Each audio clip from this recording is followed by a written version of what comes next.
All right, I'm sure by now you all know that classes have been canceled in the face-to-face format until March 30th, which means we will not assemble again as a group until after that day. But I want to make sure that we stay on track with our assignments, so I'm going to take this video to explain to you the directions for your next major assignment, and then I'll follow up with a second video that's going to discuss with you kind of the steps you should take to work on this assignment at home. So let's start by reviewing the directions for the assignment. In order to find them, you want to click on the Classroom tab. You want to scroll to the Essays and Peer Reviews folder, and then you want to click on the folder labeled Annotated Bibliography. And there you're going to find a copy of the guidelines for this assignment. So before I even begin discussing them with you, the most important thing about being successful on this assignment for you is going to be to not think about this as an essay. Don't think about it as an essay. Don't call it an essay. Don't treat it like an essay. I'm not looking for introductions and conclusions here. This is really a kind of purely based research assignment. And this is what we would have been doing on the schedule regardless of whether or not the coronavirus had become an issue. So what you're going to be doing for this assignment is compiling a list of 7 sources on minimum wage. I'm not interested in your opinion about minimum wage at this point. Think about this assignment as if you were doing the research for somebody else to write a paper on minimum wage, and you don't quite know what the teacher's going to ask. You don't know if I'm going to ask you if minimum wage is too high, if minimum wage should be lowered, if companies should be required to have a minimum wage. You don't know what the topic is, or what the mode of development is yet. You just know the topic. So this is really asking you to not have just an opinion, but an informed opinion. And far too often we make decisions about how we feel about an issue, and then we try and go and find research to support that. This is to encourage you to do the opposite. Before you form that opinion, go out and learn some stuff about minimum wage. Now, this assignment has some very specific requirements. So the first thing you need to keep in mind is that at least one of your sources on this assignment needs to be a bad source. And by a bad source, I mean something that's not appropriate for college level research. A good way to think about this might be at least one of these sources needs to be a source that would not pass the CRAP test. The requirement that at least one source be a non-internet based source is going to be removed from this assignment, just because given the current climate and the encouragement from many bodies of authority to practice social distancing, I don't want you going to the library. So if you see that item blacked out on the directions, that's all that it said underneath that kind of blacked out space, and you don't need to be worried about that. And then in the case of each of these 7 sources, you're going to write something called an annotation. An annotation is basically just a paragraph. Now, it's not a paragraph of your opinion of what's going on, it's a summary. So I'm looking for in that annotation a clear summary of the source, a clear statement about the value of the source. Is this a good source? Is it a bad source? And why? And then at least one direct quote from the source that is properly incorporated using parenthetical citation. Now again, this was something I intended to offer to you regardless of whether or not classes needed to be canceled, but this is the only assignment in the semester where I offer pure extra credit. So as you all know, you've been learning APA all semester long, but there may be some circumstances, for example, if you take like American literature, where you're going to be required to write in MLA format, and I'm not going to teach you that this semester, nor do I have the time at this point in the semester to build this in.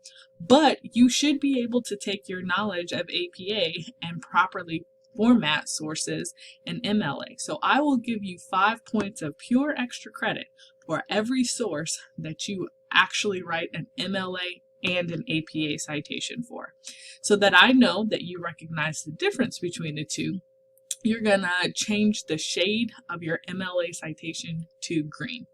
Now, there are plenty of resources available to help you through this. I'll be showing you those in the video next week, or excuse me, in the second video.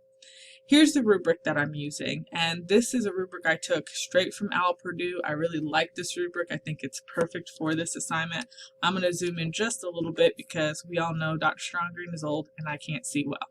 So the first part of the rubric, or the first thing I'm assessing, is your source selection. Are these sources actually related to the topic? One semester, I had an annotated bibliography assignment that was supposed to be on vaccinations and whether or not people thought vaccines were a good idea. I had a student who bought like 3 sources on why homeschooling was better than sending kids to public school. And her thought process was that, if you don't vaccinate your kids can't go to public schools and they have to be homeschooled, and being homeschooled is better. Well, that was sort of, but very distantly related to the topic. So source selection is looking at, are these sources that are actually related to minimum wage? Credibility is looking at whether or not these are scholarly sources. If you go to Google and you pull your sources from Google instead of Google Scholar or Galileo or sources that pass the CRAP test, this is how you're going to lose those points. Annotations are looking at whether or not you have thoroughly summarized the source, whether I can see, the clear parenthetical citation information that I ask you for, etc. Evaluations are whether or not you have written a clear value statement and why the source is either passing or not passing the CRAP test. Now, be very mindful that if you don't write a good value statement, you're going to mess yourself up in terms of me being able to figure out which one of the sources you perceive as a bad source versus a good source. Citation is self-explanatory. If you do not know what a citation is by now, I'm going to shake you when I see you in person again, but I'm looking at whether or not you have all of the information that's appropriate for an APA citation. That's also looking at whether or not you have the appropriate parenthetical citation set up in the actual annotation itself. Assignment criteria is looking at whether or not you actually compile a list of 7 sources or not, and then grammar, mechanics, and proofing because it's an English class. Now you'll notice that on pretty much every other rubric I have ever given you, I separate grammar and mechanics because you're typically working on an essay. And being able to easily read an essay is really important. This is not an essay. It is glorified notes. Approach this assignment as if you're doing the research for somebody else to have to write the essay. Would they be able to write an essay based off of the sources that you've pulled? Like, that's a good way of asking yourself, hey, am I doing this right? So let me show you an example of what an annotated bibliography looks like.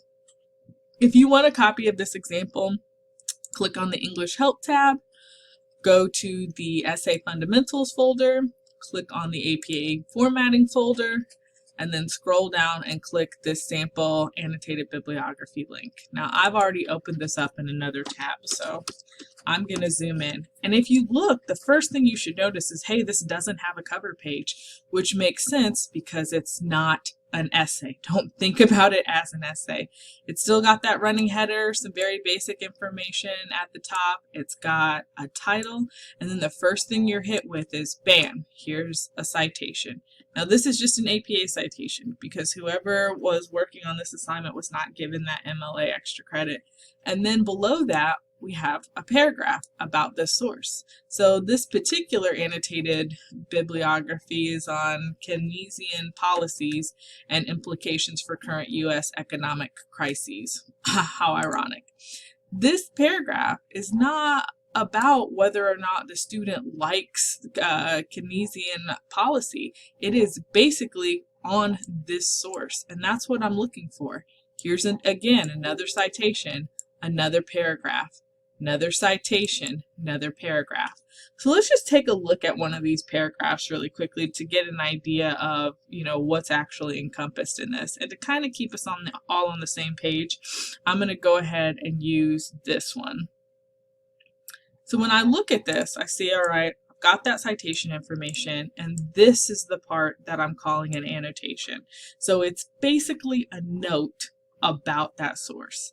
Very first thing it's telling me is, hey, here's what this source is. So if I was to compare these, this is an economic brief. The source below it is an official website.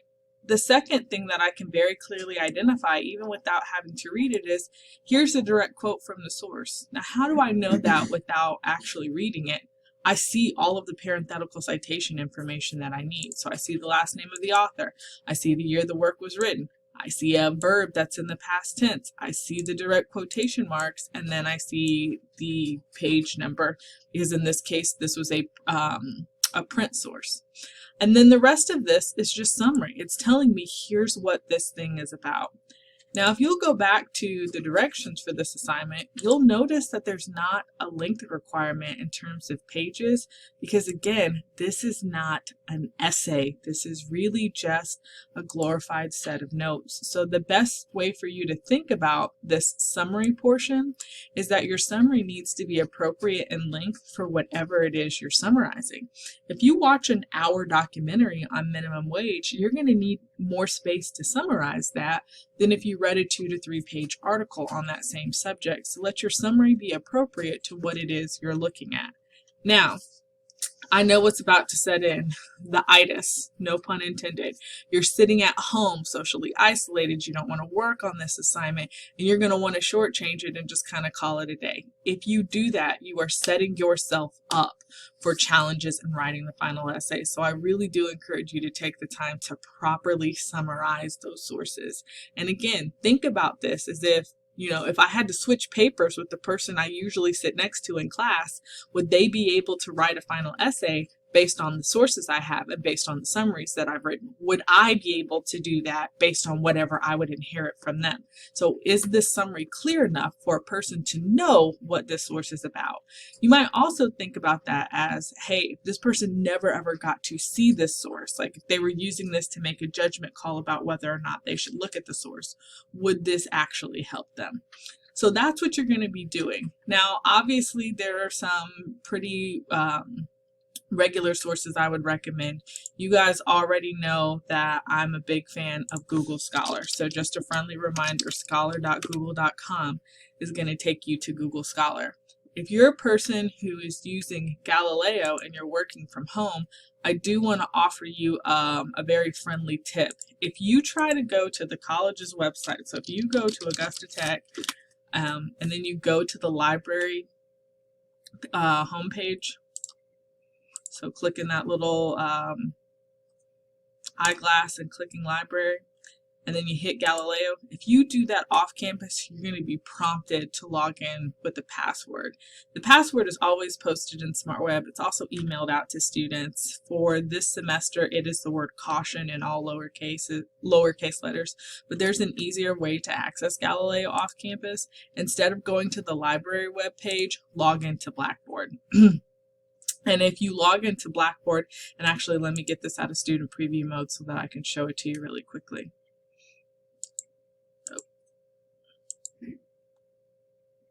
So if you log into Blackboard and then you scroll down on the left side of the screen, you're going to see that there's an Access Galileo link right there. So that's a much easier way to log in because it's not going to prompt you for the password if you're logging in from behind the Blackboard login. I will also put a link to it for you on the dashboard. I can't click on the dashboard in any class because if I do, it's going to show you each other's rankings on the leaderboard, which would be the equivalent of showing you each other's grades. But I will go ahead and put a link there. So you can go to the college website and type in the password. You can log into Blackboard and just click the Access Galileo link, or you can click on the dashboard. All of those places should take you to Galileo. So that's your goal. You could start finding those sources now. You can start reading those sources now. You don't need me in order to do those things. And I would strongly encourage that you follow up with the second part of this video after you've at least started trying to work on this so that you can kind of get an idea of maybe the best ways to go about this. Please take care of yourselves, and I'm looking forward to seeing you after March 30th.